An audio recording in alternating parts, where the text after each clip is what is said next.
Olá, querido irmão, querida irmã. Este é o programa Tesouro da Igreja. E eu, Luiz Carlos, juntamente com você, estamos aqui dando continuidade aos nossos estudos sobre o Catecismo da Igreja Católica. Estamos na primeira grande parte, que vai falar sobre a profissão da nossa fé. Estamos na segunda sessão, que vai falar da profissão da fé, sim, mas do símbolo da fé, que é o nosso credo, onde estão aí os nossos dogmas, né, para que nós professamos a nossa fé. É o resumo da nossa fé, é o nosso credo. Então nós estamos estudando aí esse creio em Deus Pai Todo-Poderoso, que é o capítulo 1º desta segunda sessão, e nós estamos no parágrafo 4, que está estudando Deus como Criador de todas as coisas. Nós ontem terminamos dizendo aí que o mundo estamos falando sobre que na palavra de Deus diz que o mundo foi criado em 6 dias, mas porém, claro, pela ajuda da ciência, pelo conhecimento que o homem foi adquirindo, nós chegamos à conclusão que o mundo foi criado em bilhões de anos. Bem, isso é uma grande verdade. Para se formar todos os mares, por exemplo, né? Como que o mar se tornou salgado desse jeito? Como que o mar tem tanto sal? De onde veio esse sal? Deus criou assim. Bem, sim, foi Deus que criou. Mas para que se juntasse todo esse sal no mar, então foram necessárias muitos empreendimentos divinos aí, vamos dizer assim, muitas erupções vulcânicas, muitas matéria terrena se ergueu, se levantou, se tornou montanha. Os continentes se separaram. Por exemplo, sabemos que o continente africano e o nosso continente, eles eram uma plataforma só. Era uma massa sólida só, mas foi dividido por causa das erupções vulcânicas. Enfim, existiu muito isso. Para a formação do nosso planeta, houve então muitas explosões aí, enfim, muitos lugares hoje que já foram mares antigamente, hoje não são mais. Muitos desertos hoje, que já eram lugares de muita água, hoje são desertos. Mas isso por quê? Por causa aí desse movimento sísmico do nosso planeta, que sofreu muita mutação no decorrer da sua formação. Então foi formado todo esse planeta, sim, e Deus foi depois também povoando esse planeta, né? Foi criando aí todos os animais, as aves, os peixes e tudo mais. E por fim, né, depois de muitos bilhões e bilhões de anos, ele foi criar o ser humano. Bom, antes de criar todas essas coisas visíveis, que é o universo, Deus criou o mundo invisível, que são os anjos. Então, que é ele, a Trindade, né? O Pai, o Filho e o Espírito Santo, que são puros espíritos, não são criaturas. O Espírito Santo não é uma criatura do Pai, o Filho não é uma criatura do Pai, mas Deus, que é o Pai, o Filho e o Espírito Santo, criaram o mundo angélico. Então ele criou o mundo invisível, com seres invisíveis. Então esses seres invisíveis não temos o número para te falar, mas sabemos que são milhões e milhões. Sabemos disso pela palavra que vai dizendo, né, que os anjos são miríades de miríades, né? Essa palavra miríades de miríades é milhares de milhares. Então, daí temos esse conhecimento. Então ele criou primeiro o mundo espiritual, o mundo invisível. Os anjos são espíritos, apenas espíritos, eles não têm matéria orgânica, porque eles não vieram da terra. O homem foi criado do barro da terra, como diz o livro do Gênesis. Então, se a palavra de Deus é verdade, e nós sabemos que ela é, então Deus formou o homem da terra. Ele pegou a terra, ele fez barro da terra, soprou sobre esse barro que ele fez, aquele pelota de barro que ele fez. Ele soprou. O que Deus sopra? O que sai de Deus? A respiração de Deus. Qual que é a respiração de Deus? Qual que é o ar que sai de Deus? Chama-se Espírito Santo. Esse Espírito Santo é o Espírito da vida. Meu querido irmão, minha querida irmã, nunca esqueça isso. O Espírito Santo de Deus é o Espírito da vida. Ele que dá vida a todas as coisas. Ele é a vida divina, inclusive. Vida divina. Quem que foi ressuscitar Jesus morto lá no túmulo de José de Arimateia? Jesus estava mortinho. Pelos nossos pecados, claro, e evidentemente pelo sofrimento que ele teve, né? Estava morto. Então, nosso Deus estava morto. Sim, nosso Deus estava morto. O Filho de Deus morreu. É possível isso? Deus morrer? Sim, é possível.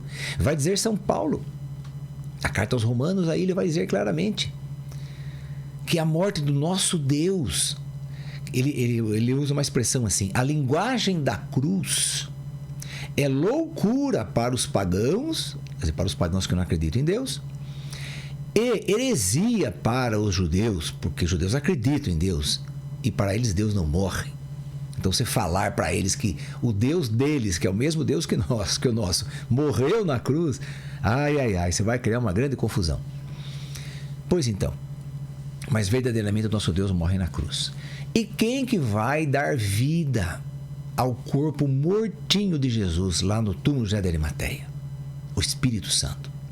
Bom, primeiramente ele chega lá, ele vê o corpo de Cristo impregnado de todos os pecados, de todos os pecados, de todas as pessoas, de todos os tempos. Porque Jesus morreu na cruz pelos pecados das pessoas que vieram antes dele, que estavam na mansão dos mortos esperando. Depois, os que estavam na época junto com ele, e os que viriam depois dele, né? Que nós estamos no meio desses. Então, nossos pecados todos os pecados que você cometeu, todos os pecados que você vai cometer até o final da sua vida, estão todos cravados em Cristo. Aqueles pregos cravados em Cristo são os nossos pecados, os meus e os seus, e do mundo inteiro, de todos os tempos. Então, como é que o Espírito Santo iria ressuscitar Jesus se ele estava cheio de pecado? O pecado não entra no céu. O pecador entra, mas o pecado não entra. Então, o Espírito Santo, que também é fogo, o que ele fez? Ele incendiou o túmulo de José de Arimateia. Incendiou. Ele botou fogo, um fogo divino em Cristo. E daí aquele fogo divino queima todos os pecados que estavam em Cristo.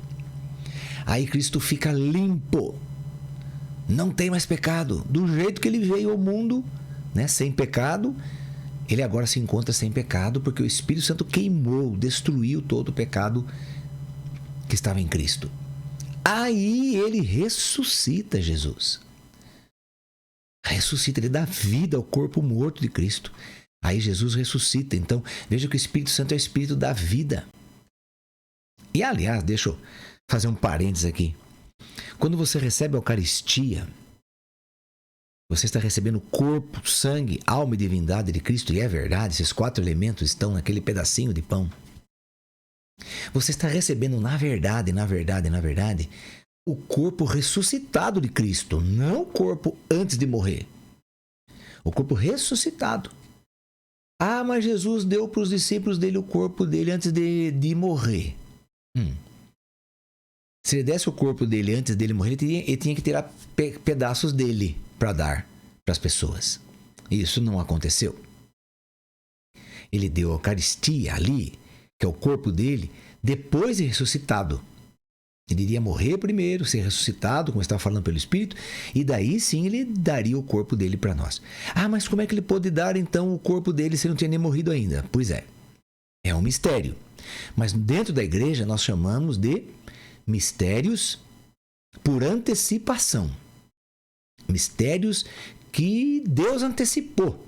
Deus fez acontecer primeiro. É uma coisa que ninguém entende.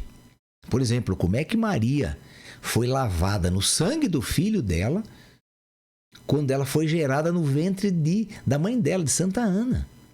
Quando ela foi gerada lá. Ali, naquele momento, ela foi lavada no sangue do Cordeiro. Mas como é que é o sangue do Cordeiro? O sangue do Cordeiro é o sangue do filho dela. Como é que o sangue do filho dela, que foi derramado na cruz, foi derramado sobre nós depois no batismo pelo Espírito Santo, é uma outra história. Como que já lavou Nossa Senhora? Pois então, meu querido irmão, querida irmã, são milagres de antecipação. Milagres de antecipação. Quando Jesus fala para aquele que estava do lado de Cristo, morrendo na cruz, e fala: Senhor, quando entrares no teu reino, lembra-te de mim. Ele fala: hoje mesmo estarás comigo no paraíso. Mas como que está? Como hoje? Se ele nem tinha morrido ainda. Se ele não tinha nem ascendido aos céus. Depois de ressuscitado, ele ficou 40 dias aparecendo para as pessoas aqui. Depois ele subiu aos céus. Como é que ele fala para o rapaz que hoje estarás comigo no paraíso? Milagre de antecipação. Como que ele deu o Espírito Santo para os seus discípulos 3 vezes antes do Pentecostes? Lembra disso? Que ele soprava o Espírito, receba o Espírito Santo, e soprava sobre eles. Mas como que ele ia dar o Espírito? O Espírito só podia ser dado depois que ele ascendesse aos céus e recebesse a glória do Pai. Daí que ele poderia enviar o Espírito Santo. E como é que ele deu ali 3 vezes antes? Milagre de antecipação. Veja, querido irmão, querida irmã. Então são milagres que acontecem antes das coisas. São milagres de Deus. O que o anjo Gabriel fala para Nossa Senhora? Que nada para Deus é impossível, tudo é possível para Deus. Tudo é possível para Deus. Tudo. Nada é impossível aquele que crê, não é? Então estamos aqui de frente a toda essa situação de criação do mundo, que foram aí bilhões de anos de criação do nosso planeta, do nosso universo, todas as estrelas que estão no céu, que são incontáveis, são bilhões de estrelas. E são maravilhosas essas estrelas, porque tem estrela que tem estrela, a estrela mais perto de nós aqui, ela está a mais ou menos 3.000 anos-luz de nós. Bem, o que é ano-luz? Só para a gente pensar um pouquinho na grandeza de Deus. O que é um ano-luz? Bom, o ano-luz é o seguinte. Vamos supor que o ser humano conseguisse voar na velocidade da luz. Bem, você sabe que o homem não conseguiu isso ainda, né? Voar na velocidade da luz. Mas ele já conseguiu quebrar aí com a velocidade dos aviões, dos jatos, né? Eles conseguiram quebrar aí o tempo, né? A velocidade do tempo. Conseguiram, sim. Quem sabe um dia o homem consiga quebrar a velocidade da luz, com a tecnologia muito avançada. Mas vamos lá, o que é a velocidade da luz? É assim. A luz que você conhece, a luz que você vê, a luz do raio, que você vê quando dá o raio, a luz do sol, quando você acende uma lanterna. Bem, quanto tempo que essa luz, saindo de um lugar e indo para o outro lugar, quanto tempo que ela demora para percorrer aquele lugar, aquele espaço? Quanto tempo que ela demora? Muito bem. Então o homem foi fazendo a conta aí, os homens cientistas foram fazendo as contas, e essa luz que você vê do sol, essa luz que você acende na sua casa, se nós conseguíssemos medir a luz de casa, seria assim então. Essa luz, ela percorre 300.000 quilômetros por segundo. Então veja que não são 300 quilômetros, nem 3.000, nem 30.000 quilômetros. São 300.000 quilômetros por segundo. Bem, para nós termos ideia, o que são 3.000 quilômetros? 3.000 quilômetros é daqui, do estado de São Paulo, até o Nordeste, até Alagoas, Pernambuco. São 3.000 quilômetros. Ok? O que é 30.000 quilômetros? Bem, 30.000 quilômetros, daqui até a Europa tem uns 15.000. Então, 30.000 seria até a Ásia, até a Coreia, vamos dizer assim, 30.000 quilômetros. E o que são 300.000 quilômetros? Bem, 300 quilômetros não dá para imaginar aí a distância, é muita coisa. Pois bem, então a velocidade da luz,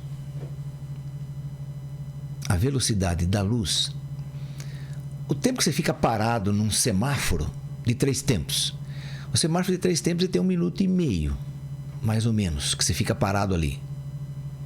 Ou no máximo, vamos chutar aí 1 minuto, vamos fazer de conta que é 1 minuto. Semáforo de 3 tempos. Tá. Quantas voltas a luz já deu no planeta Terra e você ficou parado ali 1 minuto? Quantas voltas ela deu? Se ela anda 300.000 km por segundo, quantas voltas que ela deu no planeta e naquele tempo que praticamente você perdeu ali? Entende? Então, quer dizer, é uma coisa assim, são as medidas astronômicas, né, que surpreendem a gente. Então, o que é um ano-luz? Um ano-luz é quanto você, ou melhor, vamos dizer assim, quanto a luz demora a percorrer no ano.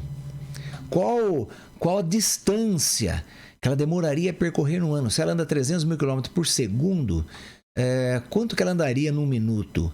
Quanto que ela andaria em 24 horas, num dia? Quanto que ela andaria numa semana, num mês? Então, quanto que ela andaria num ano? Ah, bom. Então, aí a luz andaria tantos bilhões de quilômetros no ano.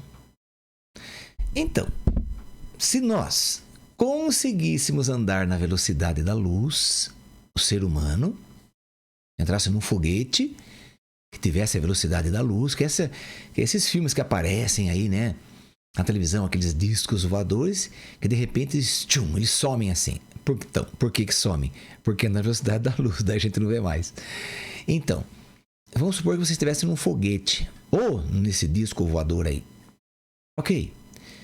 Então, se você andasse na velocidade da luz, sem parar, um segundo, nessa velocidade incrível, você demoraria quase 5 anos para chegar na estrela mais próxima daqui de nós. A mais próxima. Quase 5 anos, 3 anos e pouco aí, com certeza você demoraria para chegar na estrela mais próxima do planeta Terra, que parece estar tão pertinho de nós. E está muito longe. Para você imaginar, essa luz que chega dessa estrela aqui para você, quando ela começou, quando essa estrela se formou, quando Deus criou essa estrela, ela começou a emitir luz. Demorou para chegar a luz dela aqui na Terra quase 5.000 anos. O primeiro raiozinho dela. Então, todos os raios que saem dessa estrela, que não para de sair raios, né? Porque é o Sol, né? Toda estrela é um Sol. Então, todos esses raios que saem dela, eles demoram para chegar aqui 5.000 anos, quase. Dessa estrela que está pertinho de nós. Agora, tem estrela, meu querido irmão, minha querida irmã, só para você entender um pouquinho do que é astronomia. Não sei se você já estudou isso ou não, mas tem estrelas que elas já não existem mais. Elas já estão extintas. Algum outro composto de espaço aí bateu nela e destruiu, explodiu a estrela, não sei. Mas tem estrela, o que os astrônomos dizem? Que tem estrelas que não existem mais. Já há muito tempo, há milhões de anos, que já são estrelas extintas. Não existem mais. Mas a luz delas continua chegando ainda, de tão longe que estão. Então, tem anos e anos e anos que estão chegando essa luz dela. A estrela não existe mais. E tão longe que está. Agora, tem estrela que está mais longe ainda. Essa que está mais longe é que ela já está lá há tanto tempo, há bilhões de anos, mas ela está tão longe de nós que o primeiro raio dela não chegou ainda aqui. E ela já existe há milhões de anos.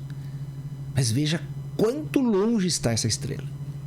Então, quer dizer, são medidas astronômicas que nós não entendemos, porque primeiramente, nós não estudamos astronomia, não é? E outra aqui é que são coisas que a gente não está acostumado a pensar também. Mas eu gostaria que você entendesse um pouquinho. O mundo foi criado em 6 dias. Então, aí que está. Na palavra de Deus diz que sim, por causa da cabeça daquela pessoa que não comportava esse tipo de conhecimento. Não comportava. Então, Deus, respeitando a cabeça da pessoa, Ele fala segundo o que a pessoa é capaz de pensar. Entende isso? Deus não revela à pessoa algo que ela não possa compreender, algo que está acima dela. Mesmo caso com você e comigo. Deus revela para você, Deus fala com você alguma coisa que está acima de você, que você não tem conhecimento, que você não consegue entender, a não ser os mistérios, né? Esses sim são mistérios. Não, Deus respeita o que você conhece. E Deus fala com você do seu jeito. Com a sua característica, com o seu caráter, com a sua personalidade. Deus conversa com você, Deus fala com você do seu jeitinho. Então, isso para nós entendermos aqui um pouquinho, né, sobre aí essa criação. Mas vamos lá. O grande interesse, então, no número 284, o grande interesse reservado a essas pesquisas é fortemente estimulado por uma questão de outra ordem e que ultrapassa o âmbito próprio das ciências naturais. Ultrapassa o âmbito das ciências naturais. Quer dizer, o conhecimento de Deus, né? Não se trata somente de saber quando e como surgiu materialmente o cosmo. O cosmo é o universo, né? Nem quando o homem apareceu, mas antes de descobrir qual é o sentido de tal origem. Se ela é governada pelo acaso, quer dizer, foi um acidente, foram explosões, foram poeiras cósmicas que se juntaram e formaram o universo. Isso é ao acaso. Isso não pode ser verdade para nós. Surgiu, então, pelo acaso, um destino cego, uma necessidade anônima, ou então por um ser transcendente, inteligente e bom chamado Deus. E se o mundo provém da sabedoria e da bondade de Deus, você poderia perguntar, por que existe o mal? E de onde vem? Quem é o responsável por ele? E haverá como libertar-nos desse mal? Desde os inícios, a fé cristã tem se confrontado com respostas diferentes da sua. No que diz respeito à questão das origens, a fé cristã, a igreja, enfrenta aí cada absurdo. Nós vamos ver aqui alguns. Assim, encontra-se nas religiões e nas culturas antigas com numerosos mitos acerca das origens. Certos filósofos afirmaram que tudo é Deus, que o mundo é Deus, ou que o devir do mundo é o devir de Deus. Isso é panteísmo. O que é panteísmo? Uma palavra grega. Theos é Deus. Ismo é estudo, crença, fé. E pan é tudo. Por exemplo, nós temos jogos pan-americanos. É o jogo de todas as Américas.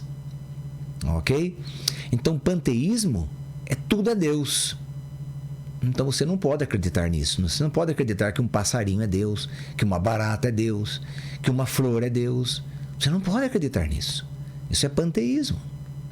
O que mais? Outros afirmaram que o mundo é uma emanação necessária de Deus, emanação esta que deriva dessa fonte e volta a ela. Outros ainda afirmaram a existência de 2 princípios eternos, o bem e o mal, a luz e as trevas, em luta permanente entre si. Aí é o dualismo e o maniqueísmo, que ficam acreditando nessas coisas. Que existem duas forças, o bem e o mal, a luz e as trevas. Essas duas forças é que formaram todas as coisas. Estão em luta até hoje. Veja, né? Segundo algumas dessas concepções, o mundo, pelo menos o mundo material, que é o mundo, né, que nós vemos aí, o mundo visível, seria mal, produto de uma queda e, portanto, deve ser rejeitado ou superado. Uma gnose. O que os gnósticos falam? Que eles têm um conhecimento superior. Eles têm uma revelação que é só deles, que ninguém tem. E que, então, o mundo é mau. Tudo que está no mundo é mau. Não, o mundo é maravilhoso, gente. Tudo que Deus criou é maravilhoso. Maravilhoso e necessário para nós. Precisamos de tudo que Deus criou para o nosso alimento. Beber água. Água é vida. Como é que a água pode ser má? O que você come, todas as frutas, as verduras, os alimentos, os grãos, as carne, tudo que foi criado é maravilhoso. Como que o mundo é mau? Não. O que está no mundo, sim, o pecado é mau. O mundo do pecado, né? Não o mundo orgânico, o mundo criado, mas o mundo do pecado, que é o mundo da maldade, do egoísmo, da inveja. Esse mundo é mau, mas não o mundo criado por Deus. Outros admitem que o mundo tenha sido feito por Deus, mas à maneira de um relojoeiro, que, uma vez terminado o serviço, o teria abandonado a si mesmo. Isso aí chama-se deísmo, é um deísta. Que Deus abandonou, criou e nos abandonou, nos largou. Não, isso aí é um deísmo. Deísmo, não, você não pode acreditar nisso, que você foi jogado ao acaso. Não. Que mais? Outros, finalmente, não aceitam nenhuma origem transcendente do mundo que veio de Deus. Não, de jeito nenhum. Vendo neste o mero jogo de uma matéria que teria existido sempre. Aí chama-se materialismo. Então não vem de Deus a criação do mundo, vem do que é material.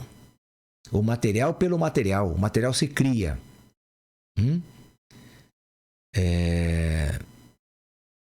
Como diz a lei de Lavoisier, nada se cria, tudo se transforma.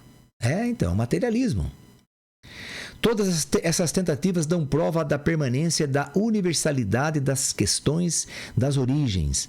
Esta busca é própria do homem. Ok, querido irmão, querida irmã? Eu vou ter que parar por aqui por causa do nosso tempo, mas nós daremos continuidade no nosso próximo encontro, falando então das origens do mundo. Vamos pedir a Nossa Senhora, essa que foi escolhida antes de existir todas as coisas. Olha que maravilha! O que nossa igreja acredita e afirma tranquilamente, que ela foi escolhida desde todos os tempos. Por quê?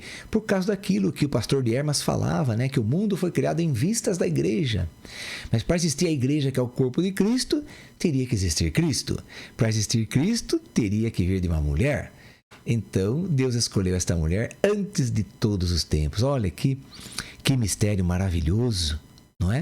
Então, vamos pedir a ela, que foi escolhida antes de todos os tempos, que reze por nós, para que possamos ir compreendendo todas essas coisas. Ave Maria, cheia de graça, o Senhor é convosco.